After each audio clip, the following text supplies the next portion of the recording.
ওরা বলছে এই সব কিছু এমনি এমনি সৃষ্টি হয়েছে। আমি ওদের এই এমনি এমনি মতবাদে বিশ্বাসী হয়ে ওদেরকে যদি প্রশ্ন করতে চাই, এই ঘড়িটা এমনি এমনি তৈরি হয়েছে, কেউ কি মেনে নেবে? আমি যদি বলি এই যে মাইকে কথা বলছি, মাইকটা এমনি এমনি তৈরি হয়েছে, কেউ কি মেনে নেবে? আমি যদি বলি এই যে টেবিলটা আছে, এই টেবিলটা এমনি এমনি তৈরি হয়েছে, টেবিল তৈরি করার জন্য পেছনে কোনো কারিগরের প্রয়োজন পড়েনি, কেউ কি মেনে নেবে? আমি যদি বলি আমার মাথায় যে টুপিটা আছে, এই টুপিটা কোনো দর্জির থেকে বানাতে হয়নি, একদিন হঠাৎ করে এমনি এমনি টুপিটা তৈরি হয়ে মাথায় চলে এসেছে, আপনারা কেউ কি বিশ্বাস করবেন? আমি যদি বলি এই লাইটটা এমনি তৈরি হয়েছে, কেউ বিশ্বাস করবেন? আমি যদি বলি প্যান্ডেল এমনি তৈরি হয়েছে, কেউ বিশ্বাস করবেন? আমি যদি বলি স্টেজ এমনি তৈরি হয়েছে, কেউ বিশ্বাস করবেন?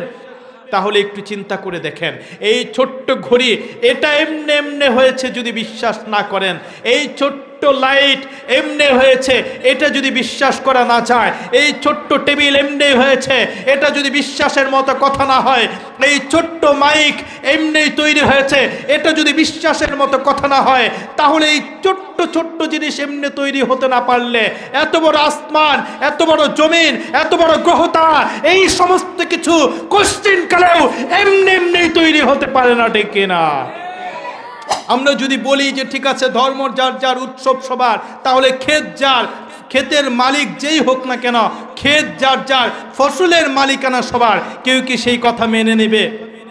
আমরা যদি বলি যে ঘর যার, ঘরের মালিকানা প্রত্যেকের, কেউ কি মেনে নেবে? আমরা যদি বলি বিবাহ যার যার, বউয়ের মালিকানা সবার, কেউ মেনে নেবে? কেউ মেনে নেবে না। বিবাহ যার, বউ তার, ক্ষেত যার, ফসল তার, বাড়ি যার, বাড়ির মালিকানা তার, তাহলে ধর্ম যার, উৎসব তার, ঠিক কিনা? আলহামদুলিল্লাহ, মহান রব্বুল আলামিনের দরবারে লাখো কোটি শুকর ও সুজুদ, যেই মহান রব্বুল আলামিন আমাদেরকে এই ফিতনা ফাসাদের জমানা, যখন সারা পৃথিবীতেই মুসলিম পরিচয়ে বেঁচে থাকা কঠিন হয়ে গিয়েছে, যখন মুসলমান তার মুসলিম পরিচয় দেওয়াই দুঃসাধ্য হয়ে পড়েছে, এমন একটা সময় আমরা বাস করছি যে সময় সারা পৃথিবীতেই মুসলিমরা নির্যাতিত হচ্ছে। আজকে সারা পৃথিবীর দিকে তাকিয়ে দেখেন, আজকে আরাকানের কথা বলেন, ফিলিস্তিনের কথা বলেন, সিরিয়ার কথা বলেন, লিবিয়ার কথা বলেন, কাশ্মীর, কাশগড় সহ পৃথিবীর যেই প্রান্তের কথাই বলেন না কেন, সারা দুনিয়ার মধ্যে মুসলিম পরিচয়ে মুসলমানের বেঁচে থাকাই কঠিন হয়ে গিয়েছে। চোখ কান খুলে যদি এদিক সেদিক তাকান, সারা পৃথিবীতেই দেখবেন মুসলমানের আর্তনাদে, মুসলিম নারী শিশুর আর্তনাদে পৃথিবীর আকাশ বাতাস প্রকম্পিত হয়েছে।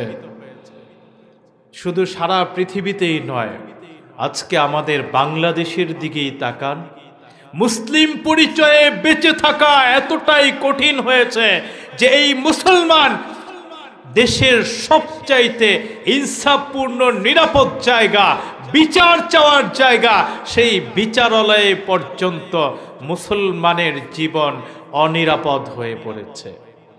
ঠিক এমন একটা পরিস্থিতিতে আল্লাহ রাব্বুল আলামিন আমাকে আপনাকে হায়াতে রেখে, ভালোবেসে, মায়া করে, সুস্থ রেখে আল্লাহ রাব্বুল আলামিন এত সুন্দর মজলিসে বসার তৌফিক দিয়েছেন। আমরা কি খুব বেজার হয়ে গিয়েছি? আল্লাহ যে আমাদেরকে বসতে দিয়েছে, আমরা কি আনন্দিত? যদি আনন্দিত হয়ে থাকি, তাহলে সমস্বরে কণ্ঠ ছেড়ে আকাশ বাতাসকে প্রকম্পিত করে মহান রব্বুল আলামিনের শুকরিয়া জ্ঞাপন করি, চিৎকার করে বলে আলহামদুলিল্লাহ। সম্মানিত হাজিরিন, আমাকে আপনাকে আল্লাহ রব্বুল আলামিন অনেক নিয়ামতে ডুবিয়ে রেখেছেন। আমার আপনার মতো অনেক মানুষ হাসপাতালের বেডে পড়ে কাতরাচ্ছে, আমার আপনার মতো অনেক মানুষ অন্ধ হয়ে ঘুরে বেড়াচ্ছে, চোখে দেখতে পায় না।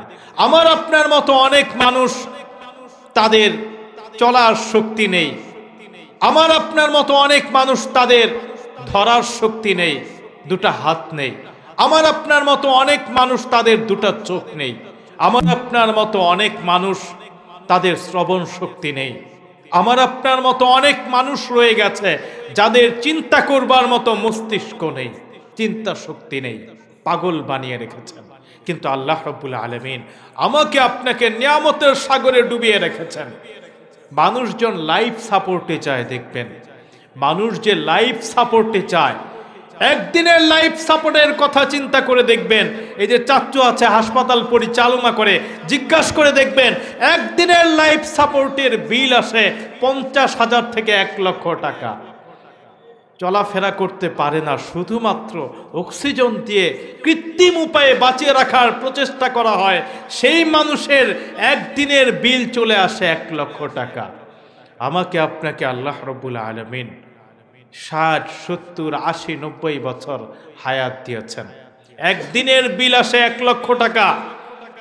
এরকম একদিন নয়, 360 দিনে 1 বছর, এইরকম 360 দিন নয়, 60 বছর, 70 বছর, 80, 90 বছর আল্লাহ আপনাকে আমাকে হায়াত দিয়েছেন। একদিনের বিল যদি 1 লক্ষ টাকা হয়, তাহলে আমার আপনার জীবনে যে আল্লাহ এতগুলি হায়াত দিয়েছেন, সুস্থ দিয়েছেন, সক্ষমতা দিয়েছেন, কর্মক্ষমতা দিয়েছেন, এত নিয়ামত আল্লাহ দিয়েছেন, আল্লাহর বিল কত টাকা? চিন্তা করে দেখেছেন? এত নিয়ামত যে আল্লাহ দান করেছেন, আল্লাহ যদি চাইতেন আমাকে আপনাকে পাগল করে দিতে পারতেন, আল্লাহ চাইলে আমাকে আপনাকে অন্ধ করে দিতে পারতেন, আল্লাহ চাইলে আমাকে আপনাকে বিকলাঙ্গ করে দিতে পারতেন, আল্লাহ চাইলে আমাকে আপনাকে মস্তিষ্ক শূন্য করে এই কোহিনূর মার্কেটে ঘুরে বেড়াতে রাখতে পারতেন কিনা? আল্লাহ চাইলে পারতেন। কিন্তু আল্লাহ এত নিয়ামত দান করেছেন, যে আল্লাহ আমাকে আপনাকে এত নিয়ামত দান করেছেন, সেই আল্লাহর জমিনে বসে আল্লাহর দেয়া কণ্ঠ ছেড়ে আল্লাহর দেয়া শক্তি দিয়ে আল্লাহর জন্য শুকরিয়া আদায় করব, কোনো কৃপণতা আছে? কোনো কৃপণতা থাকা ঠিক হবে? তাহলে আবারও কণ্ঠ ছেড়ে মহান রব্বুল আলামিনের শুকরিয়া জ্ঞাপন করেন, চিৎকার করে বলে আলহামদুলিল্লাহ। সম্মানিত হাজিরিন, আমাদের এলাকার মধ্যে অনেক মানুষ আছে, কিন্তু এই কোরআনের মাহফিল শোনার, কোরআনের মজলিসে বসার সৌভাগ্য সবার হয় না। উদাহরণত আমি বলে থাকি, কিছুক্ষণ আগে এক জায়গায় বলেছি যে বাংলাদেশে একটি সংসদ ভবন আছে, সেখানে ভিআইপি পার্সনরা থাকে, দেশের সর্বোচ্চ স্পেশাল পার্সন যারা, তারাই সেখানে থাকে। আর সেখানে যাবার অনুমতি সবার হয় না। বর্তমানে যে বাংলাদেশের উপদেষ্টা আছেন, উনার কাছে যাবার কি সবার সুযোগ হয়? সবার সুযোগ হয় না। উনার কাছে কেবল তারাই যেতে পারে যারা উনার কাছের মানুষ। তাই এই যে কোরআনের মাহফিল, এই কোরআনের মাহফিলে সবাই আসতে পারে না। যাদেরকে আল্লাহ ভালোবাসেন তারাই কেবলমাত্র এই কোরআনের মাহফিলে আসতে পারে। তা আমরা যে এখানে আসতে পেরেছি, এটা প্রমাণ করে যে আমরা আল্লাহর কাছের মানুষ, আমরা আল্লাহর কোরআনের কাছের মানুষ। এই জন্য এতটা সুযোগ পেয়েছি। আমাদের এলাকায় এই গুটি কয়েক মুসলমান নয়, আরো অনেক মুসলমান আছে, কিন্তু সবাই আসতে পারেনি। আমি আপনি আসতে পেরেছি, এটা আল্লাহর অনেক বড় নিয়ামত। তো সম্মানিত হাজিরিন, আমি আসলে এখানের অতিথিও নয়, আমি এখানের মেহমানও নই, আমি এলাকার মানুষই বলা যেতে পারে। এভাবে যে আপনাদের এই এলাকার সাথে আমার বৈবাহিক সম্পর্কে আবদ্ধতা রয়েছে। আপনাদের সন্তান, আপনাদের কারো ভাতিজা, কারো ভাই হাবিবুর রহমান, মরহুম হাফেজ হাবিবুর রহমান গাজী, আমি উনার বড় কন্যা সন্তানের সাথে বৈবাহিক সম্পর্কে আবদ্ধ। সে হিসাবে আমি এখানের মেহমান নই, আমি এখানে এসেছি 2-4টা কোরআনের কথা বলার জন্য। মনোযোগ সহকারে শুনলে ইনশাল্লাহ কোনো সুর দিয়ে নয়, তথাকথিত আলোচনা নয়, কোরআনের আলোচনা করব, সংক্ষিপ্ত আকারে 2-4টা কথা বলবো। কোরআনের আয়াত পড়েছি, সেই আয়াতের তাফসির করব, ব্যাখ্যা বিশ্লেষণ করব। যদি মনোযোগ সহকারে শুনে 2-4টা কথা নিয়ে ঘরে ফিরে যেতে পারবো। মনোযোগ সহকারে শোনা যাবে তো ইনশাআল্লাহ? আল্লাহ রাব্বুল আলামিন আমাদেরকে তৌফিক দান করুন। যারা ফাঁকা রেখে বসে আছে সামনের দিকে চলে আসে, সামনের দিকে চলে আসে ইনশাল্লাহ। আগে আগে বসি, আলোচনা শুনে মজা পাবো। আগে আগে বসি ইনশাল্লাহ। সবাই যারা পেছন দিকে আছে আগে আগে বসি ইনশাল্লাহ। তো সম্মানিত হাজিরিন, আমি কোরআনে কারিম থেকে একটি আয়াতে কারিমাত তেলাওয়াত করেছি। সেই আয়াত হচ্ছে আফাহাসিবতুম আন্নামা খলাকনাকুম আবাসা ওয়া আন্নাকুম ইলাইনা লা তুরজাউন। আল্লাহ রাব্বুল আলামিন আমাদেরকে উদ্দেশ্য করে ইরশাদ করছেন কোরআনে কারীমের মধ্যে যে বান্দারা, আমি তোমাদেরকে, তোমরা মনে করেছো যে তোমাদেরকে আমি অহেতুক সৃষ্টি করেছি, তোমরা ধারণা করেছো তোমাদেরকে ছেড়ে দিয়েছি, তোমাদেরকে ছেড়ে দেইনি। আমি আল্লাহ তোমাদেরকে সৃষ্টি করেছি, একটা উদ্দেশ্য নিয়ে সৃষ্টি করেছি, আবার নির্দিষ্ট সময় পরে ওয়া আন্নাকুম ইলাইনা লা তুরজাউন, আমার কাছ থেকে তোমাদেরকে পাঠিয়েছে, নির্দিষ্ট সময় পরে আবার তোমাদেরকে আমার কাছে চলে আসতে হবে। আমরা মনে করি সৃষ্টিটা, আমাদের জীবনটা হচ্ছে অহেতুক, কিন্তু আল্লাহ রাব্বুল আলামিন বলে দিচ্ছেন যে আমাদেরকে আল্লাহ অহেতুক সৃষ্টি করেননি, কোন একটা নির্দিষ্ট উদ্দেশ্যে আল্লাহ সৃষ্টি করেছেন। এর জন্য একটা নির্দিষ্ট সময় দিয়ে আল্লাহ পাঠিয়েছেন, সময় শেষ হয়ে যায়, আবার আল্লাহ ডাক দেন, আমাদেরকে আল্লাহর কাছে চলে যেতে হয়, প্রত্যাবর্তন করা হয়। ঘুড়ির নাটাইয়ের মধ্যে সুতা রেখে ঘুড়িকে আকাশে ছেড়ে দেওয়া হয়, নির্দিষ্ট সময় শেষ, মালিক ডাক দেয়, ঘুড়ি চলে আসে। ঠিক তেমনই ভাবে আল্লাহ আমাদেরকে ছেড়ে দিয়েছেন, জমিনে এসেছি, চলছি, ফিরছি, ঘোরাফেরা করছি, আবার আল্লাহ ডাক দেন, আল্লাহর কাছে চলে যেতে হয়। এই যে সামান্য সময়ে আল্লাহ আমাদেরকে পাঠিয়েছেন, কেন পাঠিয়েছেন, কোনো উদ্দেশ্য আছে কিনা? অবশ্যই উদ্দেশ্য আছে। আল্লাহ বলে দিয়েছেন, অহেতুক আল্লাহ পাঠাননি, উদ্দেশ্য দিয়ে পাঠিয়েছেন। এখন হয়তো আমাদের প্রশ্ন জাগবে যে আল্লাহ আমাদেরকে সৃষ্টি করেছেন, কিন্তু কেন সৃষ্টি করেছেন সেটা আমরা কিভাবে জানব?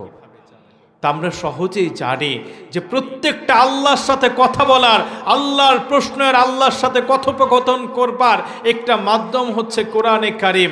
কোরআন পড়লে আল্লাহর সাথে কথা বলা হয়ে যায়। তো আসেন, আল্লাহ যে বলেছেন যে আমাদেরকে একটা মহৎ উদ্দেশ্য নিয়ে সৃষ্টি করেছেন, আল্লাহ কোন উদ্দেশ্যে আমাদেরকে সৃষ্টি করেছেন আমরা একটু বোঝার চেষ্টা করি।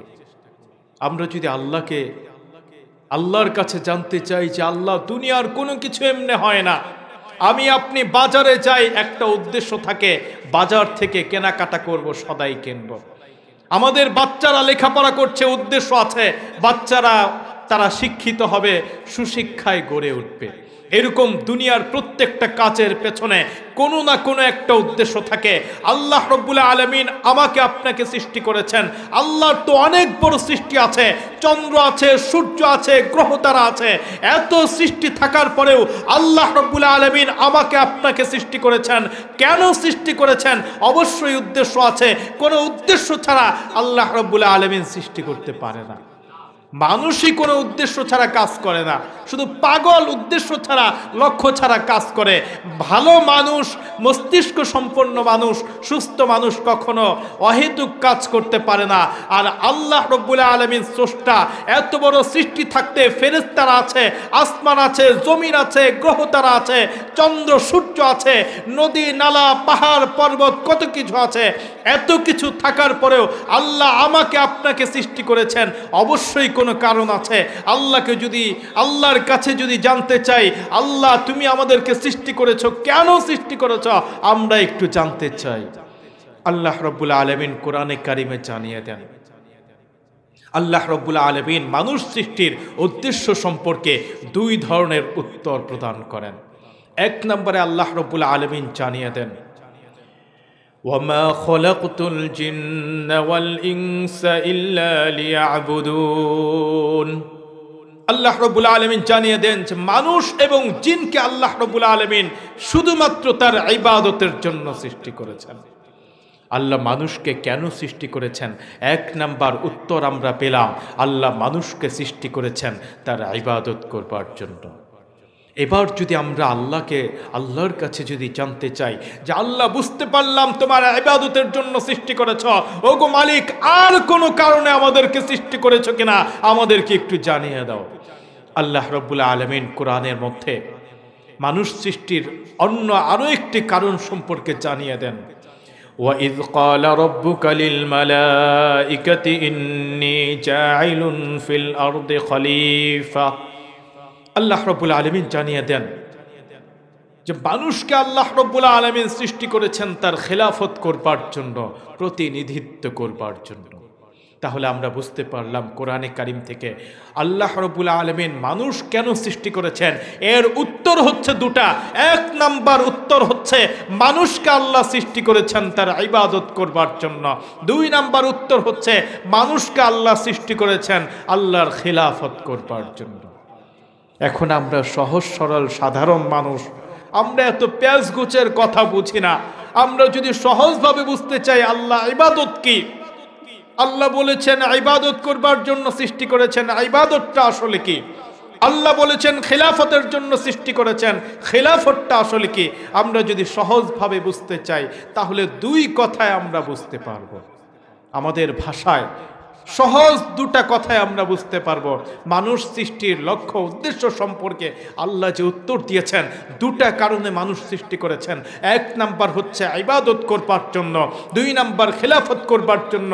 ইবাদতটা কি আর খিলাফতটা কি আমরা যদি আমাদের সহজ ভাষায় বুঝতে চাই তাহলে এভাবে বলতে হয়। ইবাদত হচ্ছে আল্লাহর রাসূল সাল্লাল্লাহু আলাইহি ওয়াসাল্লামের যে তরিকা আছে এবং আল্লাহর যে নির্দেশ আছে, আল্লাহর নির্দেশকে রাসূলের তরিকা অনুযায়ী নিজেদের জীবনে বাস্তবায়ন করা, এটাই হচ্ছে ইবাদত। আল্লাহ রাব্বুল আলামিন যে নির্দেশ করেছেন, আল্লাহর যতগুলি নির্দেশ আছে প্রত্যেকটা নির্দেশকে রাসূলের তরিকা অনুযায়ী করা, সেটাই হচ্ছে ইবাদত। ইবাদত আলাদা কিছু নয়। মানুষের জীবনে চলতে ফিরতে উঠতে বসতে ঘুমোতে যা কিছু যত অধ্যায় আছে প্রত্যেকটা অধ্যায়কে আল্লাহর নির্দেশ অনুযায়ী রাসূলের তরিকা অনুযায়ী পরিচালনা করা, সেটাই হচ্ছে ইবাদত। আমি ঘুমিয়ে আছি সেটাও ইবাদত যদি রাসূলের তরিকা অনুযায়ী হয়। আমি আমার টয়লেটে গিয়েছি, আমি টয়লেট করবার জন্য গিয়েছি ব্যক্তিগত কাজে, সেটাও ইবাদত। টয়লেটে যাওয়া এটা একটা আমরা মনে করি বিশ্রী কাজ, এই বিশ্রী কাজটাও ইবাদত যদি রাসূলের তরিকা অনুযায়ী করি। এই হচ্ছে ইবাদত। আল্লাহর নির্দেশ রাসূলের তরিকা অনুযায়ী করা, সেটাই হচ্ছে ইবাদত। আর খিলাফত কি? নিজে ইবাদত করবার পরে আরেকজনকে দিয়ে ইবাদত করানো, নিজে আল্লাহর নির্দেশ মানবার পরে আরেকজনকে দিয়ে মানানো, সেটাই হচ্ছে খিলাফত। আচ্ছা, এই দুইটা প্রসঙ্গ আমরা পরে বুঝবো। শুধু মনে রাখবেন, এই দুইটা প্রসঙ্গ মনে রাখবেন যে আল্লাহ মানুষকে কেন সৃষ্টি করেছেন। এক নাম্বার কারণ হচ্ছে আল্লাহ মানুষকে সৃষ্টি করেছেন ইবাদত করবার জন্য। দুই নাম্বার কারণ হচ্ছে আল্লাহ মানুষকে সৃষ্টি করেছেন খিলাফতের জন্য। এতটুকু মনে রাখা যাবে তো ইনশাআল্লাহ? মনে করেন এটা একটা ক্লাসরুম, এটা একটা ক্লাসরুম মনে করেন, এইভাবে কথাগুলা মনে রাখেন। এই প্রসঙ্গে আমরা একেবারে শেষের দিকে আলোচনা করব। এই প্রসঙ্গে আলোচনা করবার আগে অন্য একটা প্রসঙ্গে যা আমাদের জীবনে অতীব জরুরি, সেই প্রসঙ্গে একটু আলোচনা করে নিই। দেখেন, একটু বোঝার চেষ্টা করেন। আমরা তো মুসলমান হয়েছি, আমরা জেনে না জেনে, বুঝে না বুঝে আমরা শুনেছি এবং মেনে নিয়েছি। ক্বালু সামি'না ওয়া আতা'না, আমরা শুনেছি, ঈমান এনেছি, মেনে নিয়েছি। কিন্তু আমাদের ঈমান সম্পর্কে একটু বোঝা দরকার। আমরা তো কোরআনে যে আল্লাহ বলেছেন যে মানুষকে দুইটা কারণে সৃষ্টি করেছেন, আল্লাহ কোরআন নাজিল করেছেন, আমরা মেনে নিয়েছি। আল্লাহ যেভাবে বলেছেন সেভাবেই মেনে নিয়েছি। আপনি যা বলেন সেটাই মেনে নেই, আপনার কথাই আমরা মেনে নেই, আমাদের কোনো প্রশ্ন নাই। কিন্তু দেখবেন, আমাদের তো প্রশ্ন নাই, কিন্তু আমাদের যুব সমাজের মধ্যে, আমাদের যুব সমাজের অনেকটা অংশ যারা আধুনিক শিক্ষায় শিক্ষিত হচ্ছে, বড় বড় ইউনিভার্সিটিতে পড়ছে, তাদের মধ্যে একটা শ্রেণীর শিক্ষিত মানুষ তারা আমাদের সন্তানদের মধ্যে কিছু বিষ বাষ্প ঢুকাচ্ছে।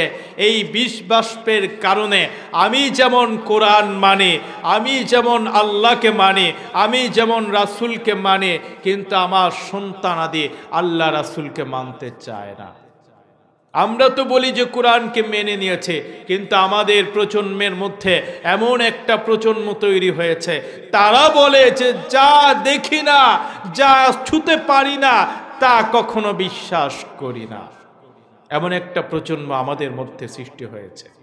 যে তারা বলে স্রষ্টা বলতে, জান্নাত বলতে, জাহান্নাম বলতে, কিয়ামত বলতে, হাসর নাসর বলতে, পুলসিরাত বলতে আসলে বস্তুত কিছু নাই।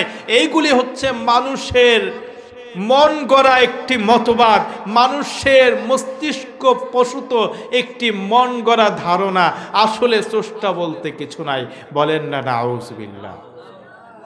তাদেরকে যদি এক নাম্বার প্রশ্ন করি যে কেন তোমরা এই কথা বলছো, তারা বলবে যে যা দেখি না তা মানি না। আসলে কি আমরা যা দেখি না তা মানি না? পৃথিবীর এমন কোন মানুষ নাই, সে মুসলমান হোক, খ্রিস্টান হোক, ইহুদি হোক, হিন্দু হোক, নাস্তিক হোক, যেমন মানুষই হোক না কেন, পৃথিবীর এমন কোন মানুষ নাই যেই মানুষ না দেখা কথা বিশ্বাস করে না। প্রত্যেকটা মানুষের শুরু হয় না দেখা কথা বিশ্বাস করে। আপনারা বলুন, জন্মের সময় আপনি কি দেখেছেন আপনার পিতা আপনাকে জন্ম দিচ্ছে কিনা? পৃথিবীর কোনো মানুষ দেখেছে পিতাই জন্মদান করে? পৃথিবীর কোনো মানুষ বলতে পারবে না যে আমি দেখেছি আমার পিতা জন্ম দিয়েছে। পিতা যে জন্ম দেয় এটা কেউ দেখতে পারে না, শোনা কথা বিশ্বাস করা হয়। ঠিক তেমনি ভাবে এইখানে যদি শোনা কথা বিশ্বাস করে থাকে, তাহলে আমরা অবশ্যই এটাও বিশ্বাস করতে হবে যে আল্লাহ রাসূল বলেছেন আল্লাহ আছে, অতএব আমরা মেনে নিব আল্লাহ আছে। তারপরেও তারা বলবে যে আমরা স্রষ্টা বলতে কিছু মানি না। আমাদের যুব সমাজকে বিভ্রান্ত করবে। তাদেরকে যদি জিজ্ঞাসা করেন, আচ্ছা বুঝতে পারলাম স্রষ্টা বলতে কিছু নাই, তাহলে এত বড় আসমান, এত বড় জমিন, এত বড় গ্রহ তারা, চন্দ্র সূর্য, প্রকৃতি, গাছপালা, নদ নদী, তরুলতা, পাহাড় পর্বত, সাগর, এত কিছু কে সৃষ্টি করেছে, কিভাবে সৃষ্টি হলো? তারা বলবে এই সব কিছু প্রাকৃতিকভাবে এমনি এমনি সৃষ্টি হয়েছে। বলেন না নাউজুবিল্লাহ। এর মানে বোঝা গেল যে তাদের মতবাদ হচ্ছে সবকিছু এমনি এমনি সৃষ্টি হয়ে যায়।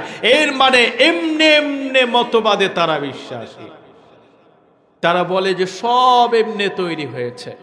এত বড় আসমান কিভাবে তৈরি হলো? তারা উত্তর দিবে এমনি তৈরি হয়েছে। এত বড় জমিন কিভাবে তৈরি হলো? তারা উত্তর দিবে এমনি তৈরি হয়েছে। এত বড় চন্দ্র কিভাবে তৈরি হলো? তারা উত্তর দিবে এমনি তৈরি হয়েছে। এত বড় সূর্য কিভাবে তৈরি হলো? তারা বলে দিবে এমনি তৈরি হয়েছে। এই এমনি এমনি মতবাদের অন্যতম প্রণেতা হচ্ছে বর্তমান পৃথিবীর অন্যতম বড় বিজ্ঞানী স্টিফেন হকিং। এই স্টিফেন হকিং আমাদের যুব সমাজকে শেখাচ্ছে যে স্রষ্টা বলতে কিছু নাই, সবকিছু এমনি এমনি সৃষ্টি হয়েছে। আমরা তো আমাদের বিশ্বাস অনুযায়ী বিশ্বাস করে নেই যে আল্লাহ আছে, কিন্তু যুক্তিতে একটু বোঝা দরকার আসলেই স্রষ্টা আছে নাকি সবকিছু এমনি এমনি সৃষ্টি হয়েছে। নাস্তিকদের যুক্তি হচ্ছে সব এমনি এমনি তৈরি হয়, এর মানে এমনি এমনি মতবাদ। এত বড় চন্দ্র সূর্য সব যদি এমনি এমনি তৈরি হতে পারে, তাহলে আমরাও তাদেরকে প্রশ্ন করতে চাই, আমরাও তাদের থেকে জানতে চাই এত বড় চন্দ্র সূর্য গ্রহ তারা সব যদি এমনি এমনি তৈরি হয়ে যায়, এই এমনি এমনি মতবাদের ভিত্তিতে আমরাও দু চারটা কথা বলবো, তোমরা মেনে নেবা কিনা? এই যে দেখেন আমার হাতে একটি ঘড়ি আছে, আলোচনা বুঝতে কি কষ্ট হয়? দেখেন এই যে আমার হাতে একটি ঘড়ি আছে, ছোট্ট একটি ঘড়ি। এত বড় চন্দ্র সূর্যের মোকাবেলায়, আসমানের মোকাবেলায় এই ঘড়িটা অত্যন্ত ছোট একটি ঘড়ি না? অত্যন্ত ছোট ঘড়ি কিনা? তাহলে একটু বোঝার চেষ্টা করেন। ওরা বলছে এই সব কিছু এমনি এমনি সৃষ্টি হয়েছে। আমি ওদের এই এমনি এমনি মতবাদে বিশ্বাসী হয়ে ওদেরকে যদি প্রশ্ন করতে চাই এই ঘড়িটা এমনি এমনি তৈরি হয়েছে, কেউ কি মেনে নেবে? আমি যদি বলি এই যে মাইকে কথা বলছি, মাইকটা এমনি এমনি তৈরি হয়েছে, কেউ কি মেনে নেবে?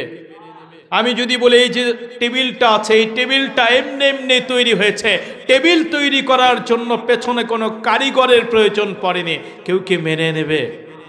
আমি যদি বলি আমার মাথায় যে টুপিটা আছে, এই টুপিটা কোনো দর্জির থেকে বানাতে হয়নি, একদিন হঠাৎ করে এমনি এমনি টুপিটা তৈরি হয়ে মাথায় চলে এসেছে, আপনারা কেউ কি বিশ্বাস করবেন?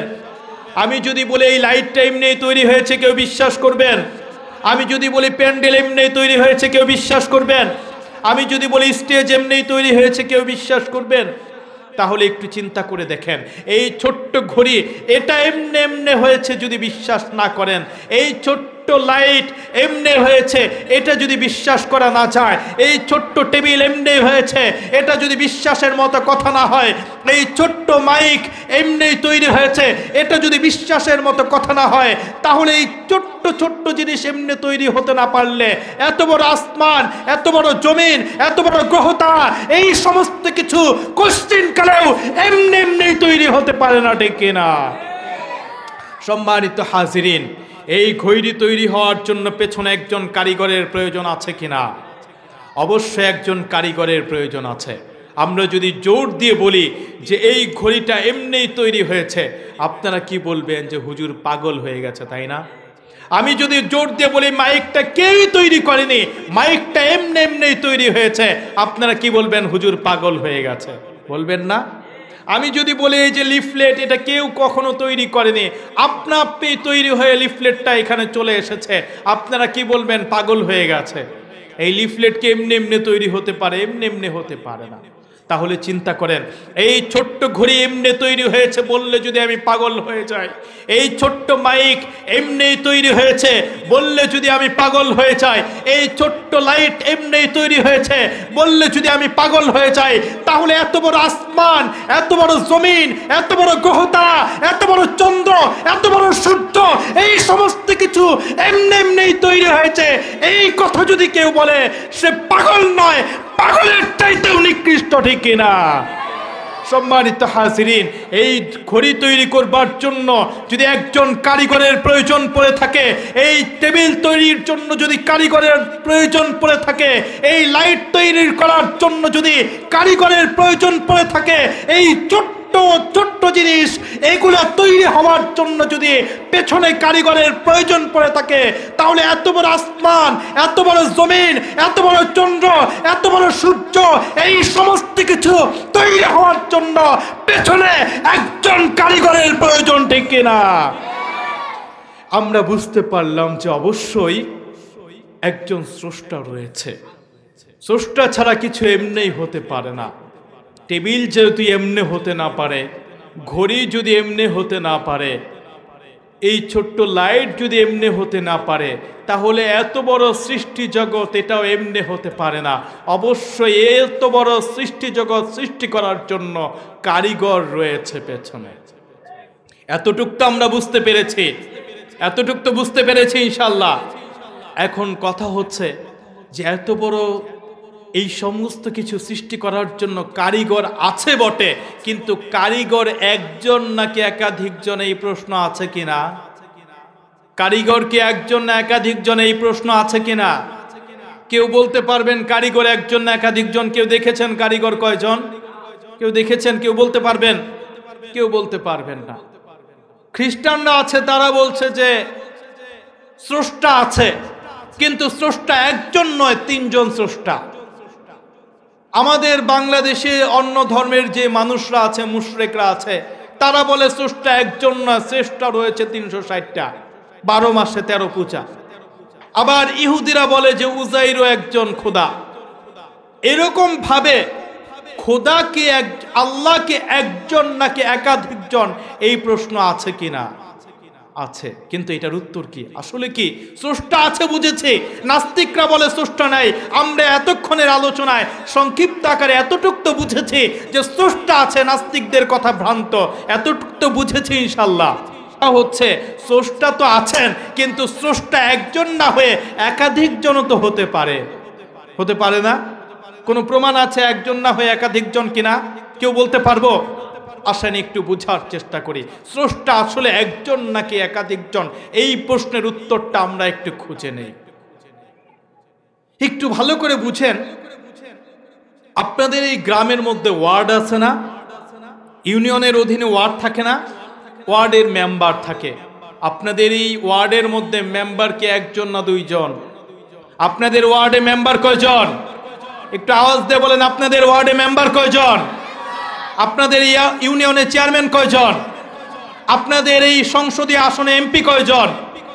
বাংলাদেশের রাষ্ট্রপ্রধান কয়জন? আপনাদের এই যে শিক্ষা প্রতিষ্ঠান মাদ্রাসায় মাহফিল হচ্ছে, এই মাদ্রাসার পরিচালক কয়জন?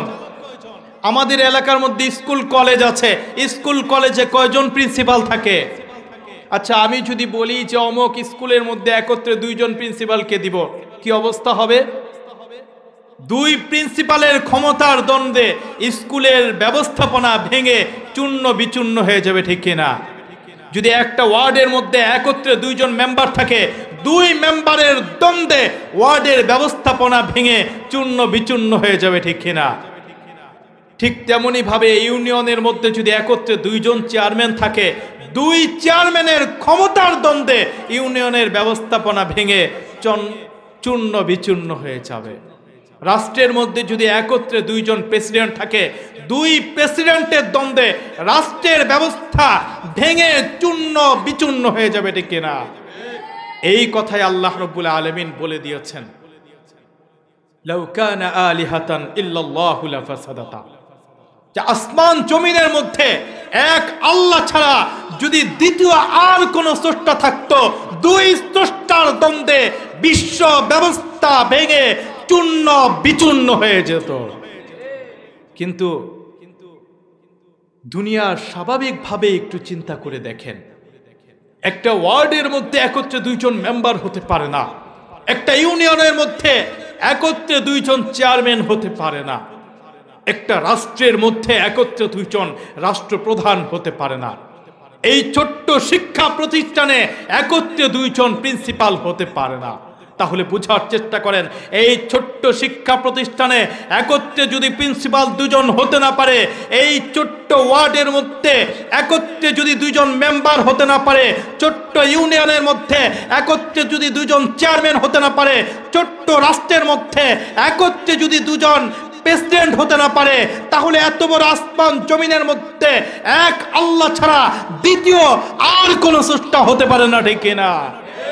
সম্মানিত হাজিরিন, যদি ছোট্ট শিক্ষা প্রতিষ্ঠানের মধ্যে একত্রে 2 জন পরিচালক হলে 2 পরিচালকের দ্বন্দ্বে শিক্ষা প্রতিষ্ঠান ভেঙে যায়, যদি ওয়ার্ডের মধ্যে 2 জন মেম্বার হলে 2 মেম্বারের দ্বন্দ্বে ওয়ার্ড ভেঙে যায়, যদি ইউনিয়নের মধ্যে 2 জন চেয়ারম্যান হলে 2 চেয়ারম্যানের দ্বন্দ্বে ইউনিয়ন যদি ভেঙে যায়, যদি রাষ্ট্রের মধ্যে একত্রে 2 জন প্রেসিডেন্ট হলে 2 প্রেসিডেন্টের দ্বন্দ্বে রাষ্ট্র যদি ভেঙে যায়, তাহলে এত বড় বিশ্ব ব্রহ্মাণ্ডে এক আল্লাহ ছাড়া যদি দ্বিতীয় আর কোন স্রষ্টা থাকতো, 2 স্রষ্টার দ্বন্দ্বে বিশ্ব ব্যবস্থা ভেঙে চূর্ণ বিচূর্ণ হয়ে যেত।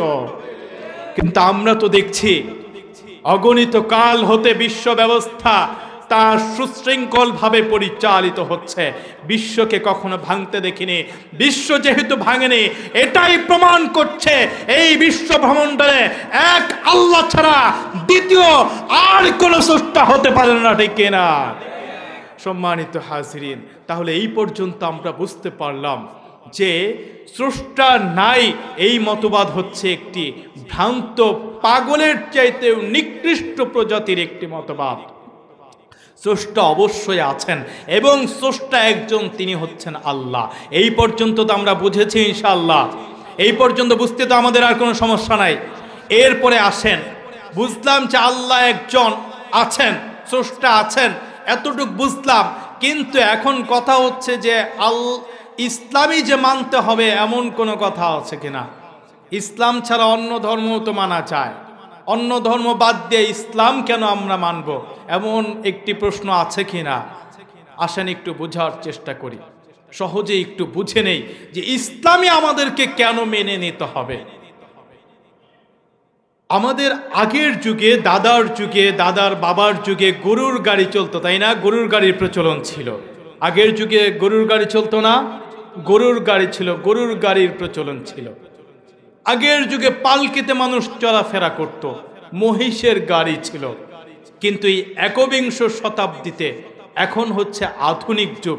এখন যদি গরুর গাড়ি, মহিষের গাড়ি, এই আধুনিক যুগে যখন এই ঘোড়াশাল হাইওয়েতে BMW চলে, ঘোড়াশাল হাইওয়েতে যখন ল্যান্ড ক্রুজার চলে, এই সময় যদি আমি বলি যে আমার দাদার যুগে তো গরুর গাড়ি চলতো, গরুর গাড়ি তো দাদার যুগের অত্যাধুনিক যানবাহন ছিল, এই যুগে এসে আমি এই হাইওয়েতে গরুর গাড়ি চালাবো, আমাকে চালাতে দেবে পুলিশ?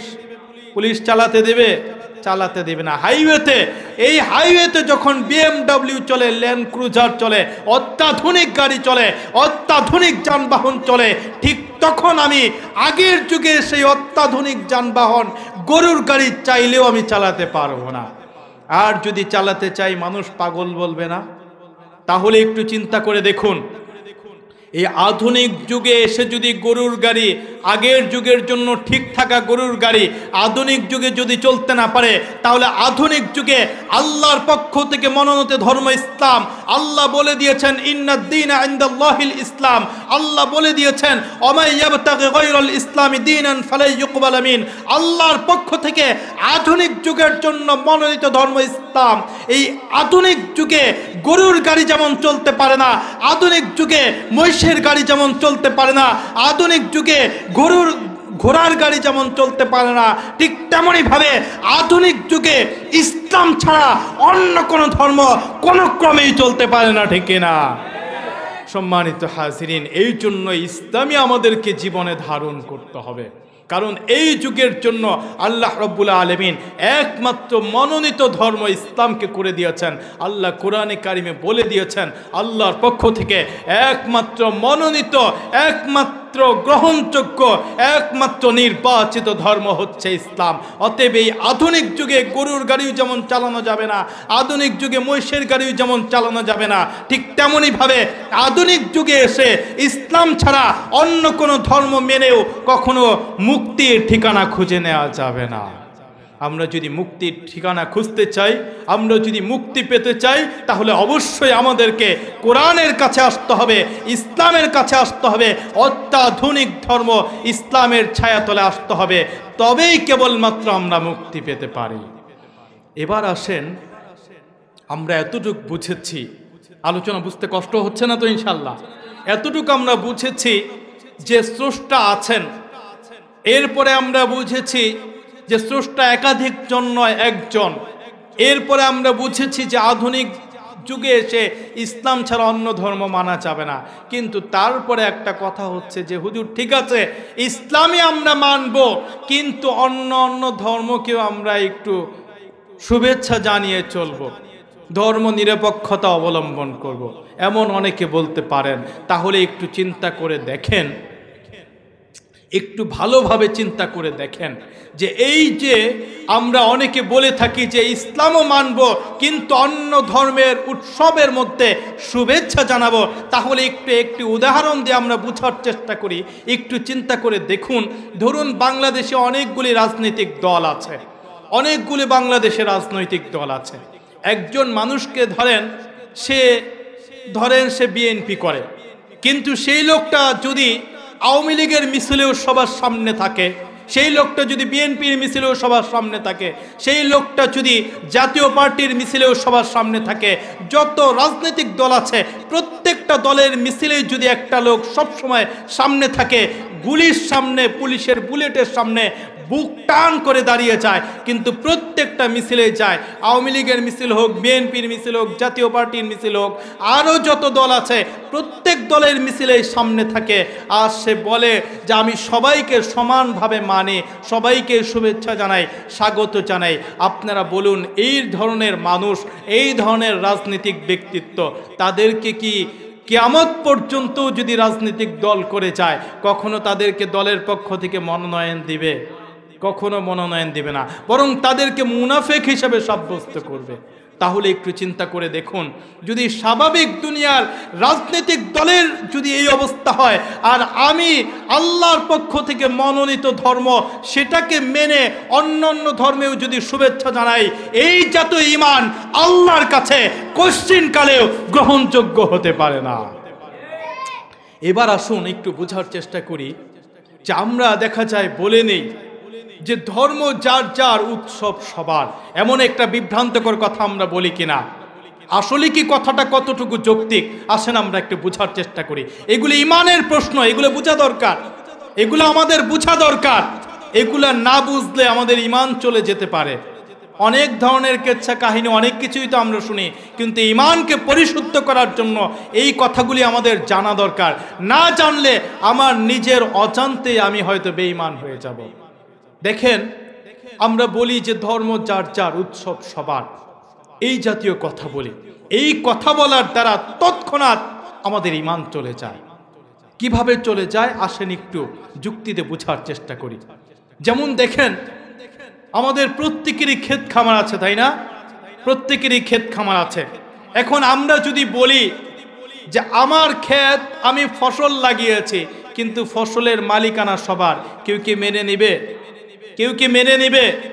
কেউ মেনে নেবে না। দুনিয়ার ক্ষেত্রে ক্ষেত যার, ফসলের মালিকানাও তার। ক্ষেত যার, তারই ফসল, ওই ক্ষেতের মালিক একজন, আর ফসলের মালিকানা সবার। এটা কি কখনো যৌক্তিক কথা? এটা কখনো যৌক্তিক কথা নয়। আমরা যদি বলি যে ঠিক আছে ধর্ম যার যার, উৎসব সবার, তাহলে ক্ষেত যার, ক্ষেতের মালিক যেই হোক না কেন, ক্ষেত যার যার, ফসলের মালিকানা সবার, কেউ কি সেই কথা মেনে নেবে? আমরা যদি বলি যে ঘর যার, ঘরের মালিকানা প্রত্যেকের, কেউ কি মেনে নেবে? আমরা যদি বলি বিবাহ যার যার, বউয়ের মালিকানা সবার, কেউ মেনে নেবে? কেউ মেনে নেবে না। বিবাহ যার, বউ তার, ক্ষেত যার, ফসল তার, বাড়ি যার, বাড়ির মালিকানা তার, তাহলে ধর্ম যার, উৎসব তার, ঠিক কিনা? সম্মানিত হাজিরিন, অতএব ধর্ম যার যার, উৎসব সবার, এই জাতীয় কথা, এই জাতীয় কথা হচ্ছে বিভ্রান্তকর কথা। এই জাতীয় কথার মাধ্যমে ঈমান চলে যেতে পারে। অতএব কোন মুসলমান কোশ্চিনকালেও ঈমান থাকাকালীন এই কথা বলতে পারে না, ঠিক কিনা? কারণ আমার ধর্ম আমার, আরেকজনের ধর্ম তার। আমরা প্রত্যেক ধর্মকে শ্রদ্ধা করব, কিন্তু নিজের ধর্মকে বাদ দিয়ে অন্য ধর্মকে শুভেচ্ছা জানানো, অন্য ধর্মের প্রতি এইগুলা করা, এইগুলা কখনো ইসলাম সাপোর্ট দেয় না। আমি আমার ধর্মে বিশ্বাসী, কিন্তু অন্য ধর্মে আঘাত করব না, আবার অন্য ধর্মের শুভেচ্ছাও জানাবো না। পারবো তো ইনশাআল্লাহ? আসেন, এবার শুরুতে আমরা একটি কথা বলেছিলাম যে আল্লাহ রাব্বুল আলামিন মানুষকে কেন সৃষ্টি করেছেন। মাঝখানে যে কথাগুলি আমরা বলেছি সবাই বুঝেছি তো ইনশাআল্লাহ? লোক সংখ্যা কম, আমরা তো আলোচনা বুঝতেছি ইনশাআল্লাহ। আসেন এবার আমরা জেনে নেই, আমরা যে বলেছিলাম আল্লাহ রাব্বুল আলামিন মানুষকে সৃষ্টি করেছেন, অবশ্যই মানুষ সৃষ্টির পেছনে কোনো না কোনো একটা উদ্দেশ্য আছে। কোনো না কোনো উদ্দেশ্য নিয়ে আল্লাহ রাব্বুল আলামিন মানুষকে সৃষ্টি করেছেন। কিন্তু কোন উদ্দেশ্য নিয়ে আল্লাহ মানুষ সৃষ্টি করেছেন, সেই প্রশ্ন উত্তর যদি আমরা খুঁজতে চাই, তাহলে কোরআনে কারিম আমাদেরকে উত্তর দিয়ে দিচ্ছে যে আল্লাহ রাব্বুল আলামিন দুইটা কারণে মানুষকে সৃষ্টি করেছেন। এক নাম্বার হচ্ছে আল্লাহর ইবাদতের জন্য, দুই নাম্বার হচ্ছে আল্লাহর খিলাফতের জন্য। এখন আসেন আমরা একটু বুঝি যে ইবাদত আসলে কি। মনে আছে তো কি কারণে আল্লাহ রাব্বুল আলামিন মানুষকে সৃষ্টি করেছেন? মানুষকে কয়টা কারণে সৃষ্টি করেছেন? মানুষকে কয়টা কারণে সৃষ্টি করেছেন? দুইটা কারণে। এক নাম্বার কারণ ইবাদতের জন্য। এক নাম্বার কি কারণে সৃষ্টি করেছেন? ইবাদতের জন্য। দুই নাম্বার কারণ খিলাফত। এক নাম্বার ইবাদত, দুই নাম্বার মনে রাখতে হবে। আসেন এবার বুঝার চেষ্টা করি যে ইবাদত আসলে কি। ইবাদত জিনিসটাকে এটা একটু বোঝার চেষ্টা করি। ইবাদত হচ্ছে আল্লাহর যেই নির্দেশ আছে, আল্লাহর নির্দেশকে রাসূলের তরিকা অনুযায়ী বাস্তবায়ন করা, সেটাই হচ্ছে ইবাদত।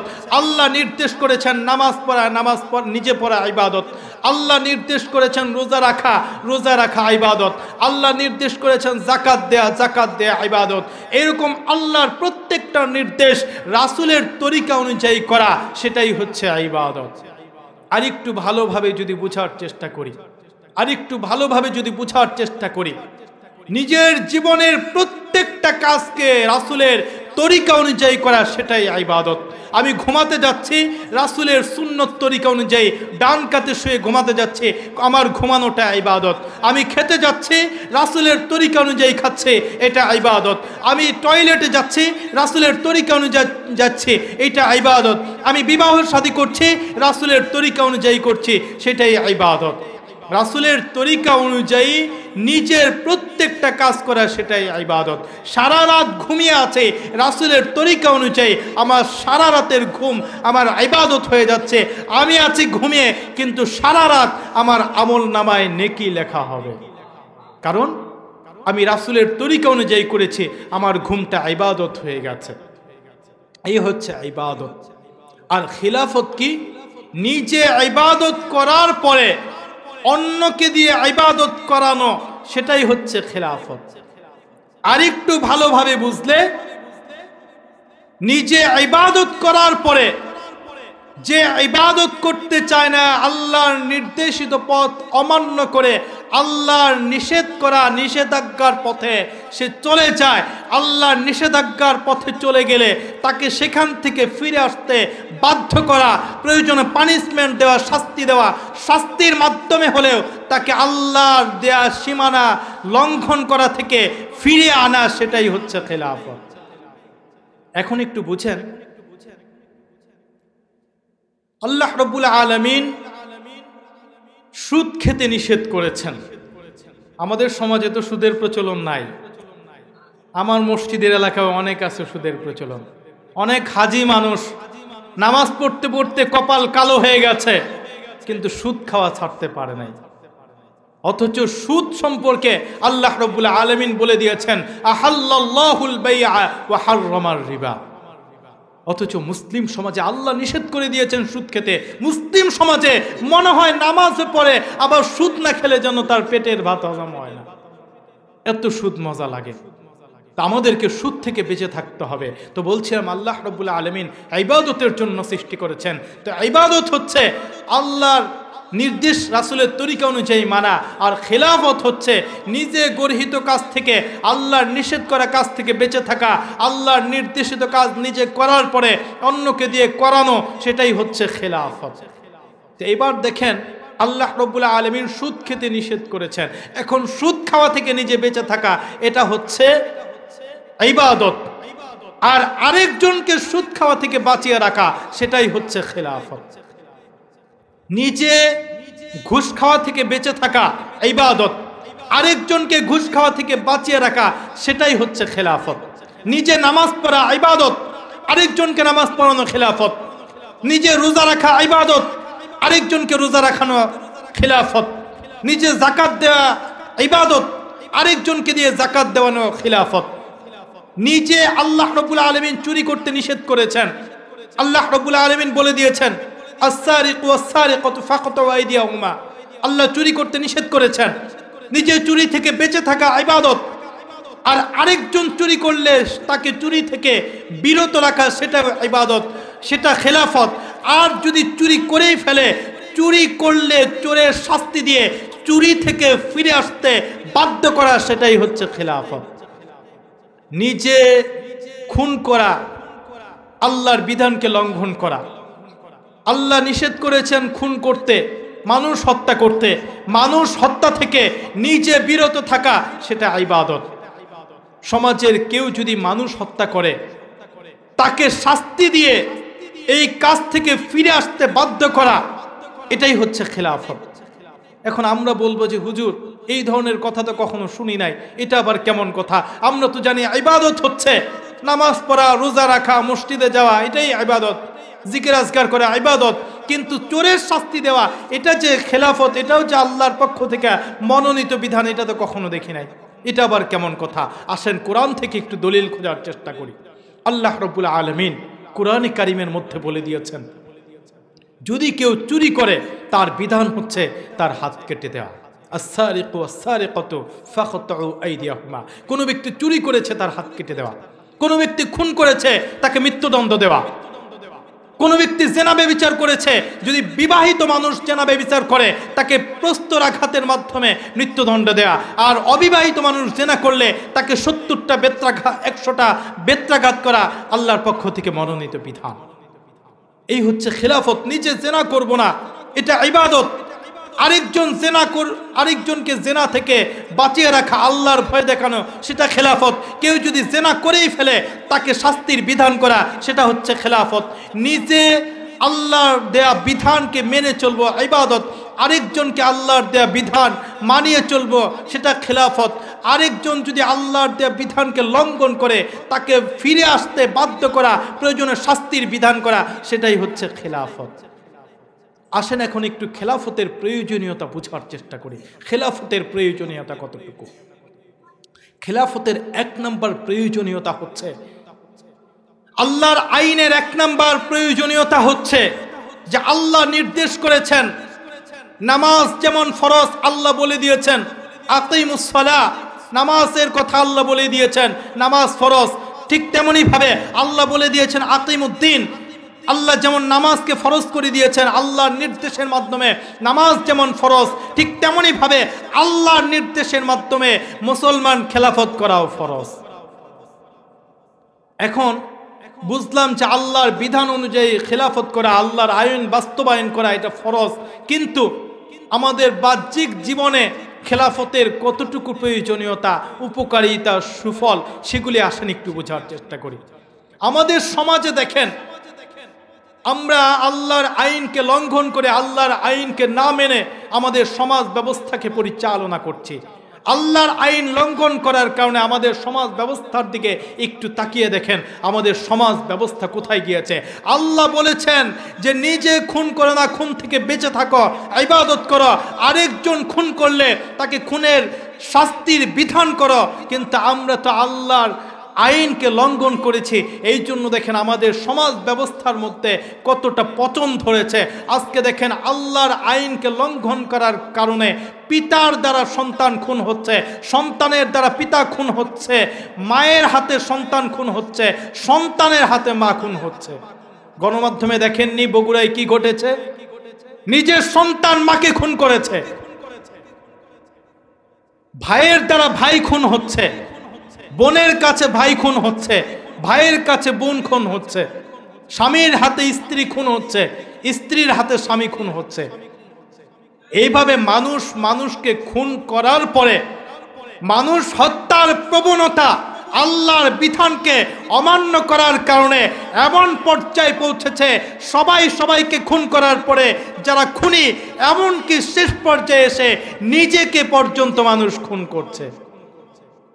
ভাই ভাইকে খুন করে, বোন বোনকে খুন করে। এইগুলো করার পরে সমাজ ব্যবস্থা কোরআন থেকে, ইসলাম থেকে, আল্লাহর আইন থেকে সরে যাওয়ার কারণে এতটাই পতন ধরেছে যে সমাজ ব্যবস্থায় নিজে নিজেকে খুন করছে। গণমাধ্যমে দেখেন, নিজে খুন করা কি আত্মহত্যা করা? সবাই সবাইকে তো খুন করে। আল্লাহর আইন না মানার কারণে, আল্লাহকে ভয় না পাওয়ার কারণে, আল্লাহর দেয়া শাস্তির বিধান বাস্তবায়ন না করার কারণে মানুষ তো মানুষকে খুন করে, একে অন্যকে খুন করে। অন্যকে খুন করতে করতে মানুষের স্পর্ধা, মানুষের আস্ফালন এতটাই দূরত্বে পৌঁছে গিয়েছে যে মানুষ নিজেও নিজেকে খুন করে। গণমাধ্যমে দেখবেন, গণমাধ্যমের রিপোর্ট, প্রতিদিন এই বাংলাদেশে 10,000 মানুষ আত্মহত্যা করছে। 10,000 মানুষ আত্মহত্যা করছে। এর মানে 10,000 মানুষ নিজে নিজেকে খুন করছে। বাংলাদেশের পুলিশের ইনভেস্টিগেশন টিম তারা বলছে যে প্রতিদিন গড়ে 28 জন মানুষ আত্মহত্যা করছে। 28 জন মানুষ আত্মহত্যা করছে মানে কি? 28 জন মানুষ নিজে নিজেকে খুন করছে। আর বিশ্বের পরিস্থিতি দেখেন, কোরআন থেকে দূরে সরে যাওয়ার কারণে, আল্লাহর আইন থেকে দূরে সরে যাওয়ার কারণে মানুষ এতটাই খুনি হয়েছে, এতটাই নির্মম হয়েছে যে বিশ্বের পরিস্থিতি দেখেন। WHO, বিশ্ব স্বাস্থ্য সংস্থা, ওয়ার্ল্ড হেলথ অর্গানাইজেশন, ওরা বলছে সারা পৃথিবীতে প্রতি বছর গড়ে 15 লক্ষ মানুষ আত্মহত্যা করছে। আত্মহত্যা করছে মানে কি? 15 লক্ষ মানুষ নিজে নিজেকে খুন করছে। কেন করছে? এই জন্য করছে যে মানুষ আল্লাহর দেয়া আইনকে লঙ্ঘন করে, আল্লাহর দেয়া আইন থেকে, আল্লাহর দেয়া কোরআন থেকে, আল্লাহর দেয়া খেলাফত থেকে মানুষ বিচ্যুত হয়ে গিয়েছে। এই বিভ্রান্ত মানুষকে যদি সুপথে নিয়ে আসতে হয়, এই বিভ্রান্ত মানুষকে যদি সঠিক পথে আনতে হয়, এই অশান্ত মানুষকে যদি শান্তির পথে আনতে হয়, তাহলে কোরআনকে আমাদের জীবনের প্রত্যেকটা প্রত্যেকটা সেক্টরে বাস্তবায়ন করা ছাড়া মুসলিম জীবনে আর কোশ্চিনকালেও কোনোভাবেই শান্তি আসতে পারে না, ঠিক না? সম্মানিত হাজিরিন, এই জন্য আল্লাহর রাসূল যে ইবাদত করেছিলেন, খেলাফত করেছিলেন, আমাদেরকেও আল্লাহর রাসূলের সেই নির্দেশিত, সেই দেখানো পথ অনুযায়ী আমাদেরকেও খেলাফত করতে হবে, ইবাদত করতে হবে। যদি আমাদের এই জীবন ব্যবস্থায়, আমাদের সমাজ ব্যবস্থায় আমরা যদি শান্তি ফিরিয়ে আনতে চাই, আর যদি আমরা কোরআন থেকে দূরে সরে যাই, আমাদের জীবন ব্যবস্থায়, রাষ্ট্র ব্যবস্থায়, বিশ্ব ব্যবস্থায় কোশ্চিনকালেও শান্তি আসতে পারে না। চিন্তা করে একটু তথ্য নিয়ে যুক্তিতে একটু বোঝার চেষ্টা করেন। রাসূল সাল্লাল্লাহু আলাইহি ওয়াসাল্লাম কোরআন নিয়ে এসেছিলেন, কোরআন নিজে মেনেছিলেন, সামাজিকভাবে কোরআনকে বাস্তবায়ন করেছিলেন, যাকে আমরা বলি খিলাফা। রাসূল সাল্লাল্লাহু আলাইহি ওয়াসাল্লাম ইবাদত করেছিলেন, খিলাফাও করেছিলেন। রাসূল সাল্লাল্লাহু আলাইহি ওয়াসাল্লামের সাহাবা আজমাইন, খুলাফায়ে রাশিদিন নিজেরাও ইবাদত করেছিলেন, কোরআনকে মেনে তারা খিলাফা করেছিলেন। সেই ইতিহাসে আপনারা দেখেন রাসূল সাল্লাল্লাহু আলাইহি ওয়াসাল্লাম খিলাফা করার পরে 1400 বছর পর্যন্ত পৃথিবী পরিচালিত হয়েছে। পৃথিবীর সর্বত্র দেখেন শান্তি বিরাজ করেছে, কোথাও কখনো মানুষ হত্যা করা হয়নি, মানুষ ধর্ষণ, মানুষ খুন, গুম, নির্যাতনের শিকার কখনো হয়নি, মানুষ শান্তিতে বসবাস করেছে। 1400 বছরের ইতিহাস দেখেন, 1400 বছরে কখনো কোথাও কোনো বিশ্বযুদ্ধের প্রয়োজনীয়তা পড়েনি, 1400 বছরে কখনো পারমাণবিক বোমা তৈরির প্রয়োজন পড়েনি। যখন খেলাফত ব্যবস্থা থেকে বিশ্ব ভেঙে গিয়েছে, তখনই মানুষের জীবনে সংকট চলে এসেছে। খেলাফত ব্যবস্থার পতনের পরে দেখেন পৃথিবীতে দুইটি বিশ্বযুদ্ধ সংঘটিত হয়েছে। খেলাফত ব্যবস্থার পতনের পরে, কোরআনের আইন থেকে মানুষ দূরে সরে যাওয়ার পরে, মানুষ হত্যার জন্য সবচাইতে নির্মম অস্ত্র পারমাণবিক বোমার তৈরি হয়েছে। এটাই প্রমাণ করে যে খেলাফতহীন বিশ্ব ব্যবস্থা কোশ্চিনকালেও শান্তি পেতে পারে না। খেলাফতহীন বিশ্ব ব্যবস্থায় দুইটা বিশ্বযুদ্ধ হতে পারে, খেলাফতহীন বিশ্ব ব্যবস্থায় পারমাণবিক বোমা তৈরি হতে পারে, খেলাফতহীন বিশ্ব ব্যবস্থায় যুদ্ধ বিগ্রহ হতে পারে, খেলাফতহীন বিশ্ব ব্যবস্থায় মানুষ মানুষকে হত্যা করতে পারে, খেলাফতহীন বিশ্ব ব্যবস্থায় মানুষ ধর্ষিত হতে পারে, মানুষ সব ধরনের অন্যায় অবিচারের মধ্যে লিপ্ত হতে পারে। অতএব এই সমাজ ব্যবস্থাকে যদি শান্তিতে ফিরিয়ে নিতে হয়, সমাজ ব্যবস্থাকে যদি শান্তির মোহনায় নিয়ে যেতে হয়, তাহলে অবশ্যই আমাদেরকে কোরআন মানতে হবে, কোরআন বুঝতে হবে, কোরআন অনুযায়ী জীবনকে পরিচালনা করতে হবে। সবাই রাজি আছি তো ইনশাআল্লাহ? সবাই কোরআন বুঝবো, কোরআন শিখবো, কোরআন অনুযায়ী জীবন যাপন করব। অন্তত পক্ষে যারা কোরআন বোঝে ওলামায়ে কেরাম, তাদের সাথে সম্পর্ক রাখবো। রাজি আছি তো ইনশাআল্লাহ? সবাই রাজি আছি তো ইনশাআল্লাহ? হাতগুলো উঁচু করে আল্লাহকে দেখাই, কে কে রাজি আছে কোরআন অনুযায়ী জীবনকে পরিচালনা করতে চাই? সবাই রাজি আছি তো ইনশাআল্লাহ? নারায়ে তাকবীর, নারায়ে তাকবীর। আল্লাহ রাব্বুল আলামিন আমাদের প্রত্যেককে কোরআন বুঝার, কোরআন অনুযায়ী জীবন যাপন করার তৌফিক দান করুন। সবাই বলে আমিন। বুঝার চেষ্টা করেন, দেখেন আমাদের বাংলাদেশকে নিয়ে চিন্তা করেন। বাংলাদেশের মধ্যে স্বাধীনতার পর থেকে আজকে পর্যন্ত কত নিয়মে বাংলাদেশ পরিচালিত হয়েছে। কখনো এই মতবাদ, কখনো গণতন্ত্র, কখনো সমাজতন্ত্র, কখনো সেকুলারবাদ, কখনো ধর্মনিরপেক্ষতাবাদ, কত নিয়মে বাংলাদেশকে 50 বছর দেখা হয়েছে। কিন্তু দেখেন এই 50 বছরে বাংলাদেশে শান্তি আসে নাই। কেন আসে নাই? কোরআন থেকে আমরা দূরে আছি। অতএব আমাদের বাংলাদেশকেও যদি শান্তির মোহনায় নিয়ে যেতে হয়, আমাদেরকে কোরআন অনুযায়ী আমাদের জীবন ব্যবস্থা পরিচালনা করতে হবে। এই জন্য আমরা নিজেরা কোরআন বুঝবো, নিজেরা বুঝার চেষ্টা করব। ওলামায়ে কেরামের সহবতে গিয়ে আমরা কোরআন বুঝার চেষ্টা করব। যদি নিজেরা না পারি, অন্তত পক্ষে আমাদের সন্তান আদিকে মাদ্রাসায় দিয়ে কোরআনী শিক্ষায় শিক্ষিত করব, যাতে করে তারা কোরআন বুঝে কোরআন অনুযায়ী সমাজ পরিচালনা করতে পারে। পারবো না ইনশাআল্লাহ? আর যদি তাও না পারি, তাহলে কমসে কম এই যে আমাদের মাদ্রাসা আছে, মাদ্রাসায় বাচ্চারা কোরআন শেখে, বাচ্চারা কোরআন পড়ে। দেখবেন ভোর রাতে আমরা যখন ঘুমিয়ে থাকি, আমরা অনেক সময় ফজরের নামাজও পড়তে পারি না, কিন্তু আমাদের এই শিশু বাচ্চারা দেখবেন শীতের রাতে, কনকনে রাতে ভোর 3টার সময় উঠে কোরআন পড়ে, কোরআন শেখে। তা আমরা যদি নিজেদের সন্তানদেরকেও অন্ততপক্ষে মাদ্রাসায় দিতে না পারি, তাও অন্ততপক্ষে কোরআনী মাদ্রাসার যেই তলাবারা আছে, ছাত্ররা আছে, শিক্ষকরা আছে, তাদের খোঁজখবর নিব। পারবো তো ইনশাআল্লাহ? খোঁজখবর নিব না, তাদের সাথে শত্রুতা আমি পোষণ করব। অনেকে তো আছে বিনা নোটিশে দেখা যায় ইমাম সাপড়ে মসজিদ থেকে তাড়িয়ে দেয়। আছে না এমন মানুষ? বিনা নোটিশে ইমামকে মসজিদ থেকে তাড়িয়ে দেয়, বিনা নোটিশে মাদ্রাসা থেকে মাদ্রাসা শিক্ষককে তাড়িয়ে দেয়। এমন মানুষ আছে না? অনেক মানুষ আছে, অনেক মানুষ এমন আছে। সমাজের মধ্যে সবকিছুই তারা মেনটেন করতে পারে, আলেম ওলামাকে দাম দিতে চায় না। আমার মসজিদেরই একটা ঘটনা বলি। আমার মসজিদের মধ্যে, মসজিদের একজন গুরুত্বপূর্ণ ব্যক্তি এসেছে আমাকে দাওয়াত করার জন্য, বিবাহের দাওয়াত। এসে সকালবেলা আমাকে বলছে যে হুজুর, দুপুরবেলা আমার বাড়িতে বিবাহের অনুষ্ঠান আছে, আপনাকে দাওয়াত, দুপুরবেলা আমার বাড়িতে খাওয়া দাওয়া করবেন। তা আমি জিজ্ঞাসা করলাম যে আমাকে তো দাওয়াত দিতে এসেছেন, আমার তো দুপুরবেলা আরেক জায়গায় দাওয়াত আছে, আমি তো আপনার বাড়িতে দুপুরে খেতে পারবো না। বলে যে হুজুর, আমি মসজিদের এত বড় গুরুত্বপূর্ণ ব্যক্তিত্ব, আমার বাড়িতে বিয়ার অনুষ্ঠান, আপনি অন্য জায়গায় দাওয়াত খাবেন, এটা কেমন দেখা যায়? আমি বললাম যে ঠিক আছে, ভালো কথা। তা আমাকে বলেন, আমাকে যে বিবাহের দিন সকালবেলা দাওয়াত করতে এসেছেন, আপনি বলেন তো আপনার ভাইয়ের বংশে কবে দাওয়াত দিয়েছেন? বলে আরো 1 মাস আগে। আমি বললাম কেন, আজকে সকালে দাওয়াত দেন। বলে হুজুর, আজকে সকালে যদি ভাইয়ের বংশে দাওয়াত দেই, একটা কেমন দেখা যায়, প্রেস্টিজের ব্যাপার, মাইন্ড করবে। বললাম আপনার বোনের বংশে কবে দাওয়াত দিয়েছেন? বলে আরো 1 মাস আগে দাওয়াত দিয়েছি। কেন 1 মাস আগে দাওয়াত দিয়েছেন? আজকে সকালে দাওয়াত দিতেন। বলে না হুজুর, আজকে সকালে দাওয়াত দিলে মাইন্ড করবে, সম্পর্কে ফাটল ধরবে, এটা সোসাইটি মেনটেন হয় না। আমি বললাম যে ঠিক আছে, ভালো কথা।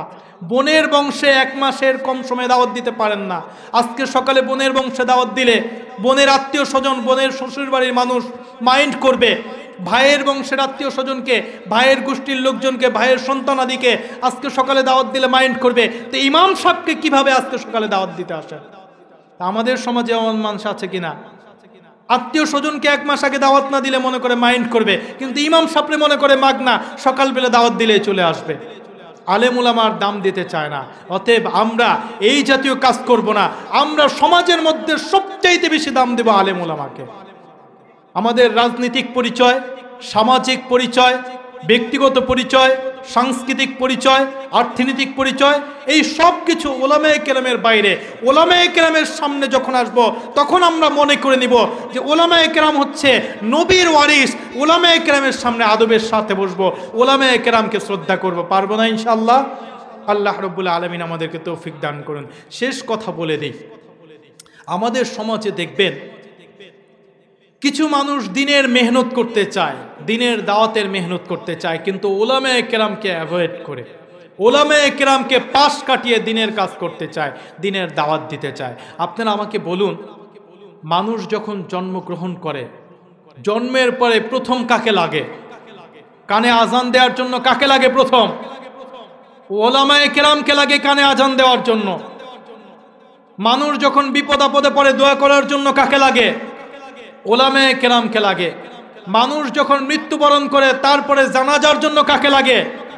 ওলামায়ে কেরামলে লাগে। তাহলে আমাদের জীবন শুরু ওলামায়ে কেরাম দিয়ে, জীবনের মধ্যবর্তী সময়ে দোয়া কালামের জন্য ওলামায়ে কেরামকে দরকার, মারা গেছি শেষ সময়, সেই সময় ওলামায়ে কেরামরে দরকার। তাহলে আমরা তাবলিগের মেহনত যদি করি, ওলামায়ে কেরামের সাথে করব না ওলামায়ে কেরামকে পাশ কাটিয়ে করব? তাবলিগের মেহনত আমরা ওলামায়ে কেরামকে নিয়ে করব। পারবো তো ইনশাআল্লাহ? এবার শেষ কথা হচ্ছে যে আমরা তো দিনের মাহফিলে যাই, দিনই কাজ করি, অনেক কিছু করি, কিন্তু আল্লাহ রাসূল সাল্লাল্লাহু আলাইহি ওয়াসাল্লামের দাড়ি রাখা সুন্নত। দাড়িতে খুল লাগানো আল্লাহ রাসূলের কলিজায় আঘাত করা। আমার আপনার সামনে আল্লাহ রাসূলকে কেউ অপমান করুক, কে কষ্ট দেখ, আমি আপনি কি বরদাস্ত করতে পারি? আমি আপনি কি বরদাস্ত করতে পারি? আমি আপনি এটা কখনো বরদাস্ত করতে পারি না যে আমার আপনার সামনে নবীকে অপমান করা হোক, আমার আপনার সামনে নবীকে অপদস্থ করা হোক, আমার আপনার সামনে নবীকে কুৎসা রটনা করা হোক, আমার আপনার সামনে নবীকে ব্যঙ্গ করা হোক, আমরা যদি কখনো পছন্দ না করে থাকি, তাহলে আমি আপনি দাড়িতে খুল লাগে নবীর কলিজায় কোন বিবেক থেকে আঘাত করি একটু চিন্তা করে দেখি। তাহলে বলেন, আজকে থেকে কি আর নবীর কলিজায় আঘাত দেওয়া যাবে? আজকে থেকে কি নবীর কলিজায় আঘাত দেওয়া যাবে? আজকে তো জেনে ফেলেছেন দাড়ি কাটলে কি গুনাহ, অতএব নিয়ত করে ফেলেন ইনশাল্লাহ আজকের পর থেকে আর কোনোদিন দাড়ি কাটবো না, নবীর কলিজা আঘাত দিব না। নিয়ত করতে পারি তো ইনশাল্লাহ? আজকে থেকে নামাজ ছাড়বো না, দাড়ি কাটবো না। এই দুই নিয়ত যারা করতে পারি হাতগুলো আল্লাহকে দেখে দিই ইনশাল্লাহ। নারায়ে তাকবীর, নারায়ে তাকবীর। আল্লাহ রাব্বুল আলামিন আমাদেরকে দাড়ি রাখার এবং 5 ওয়াক্ত নামাজ জামাতের সাথে আদায় করার তৌফিক দান করুন। আমিন। ওয়া আখিরু দাওয়ানা আলহামদুলিল্লাহি রাব্বিল আলামিন।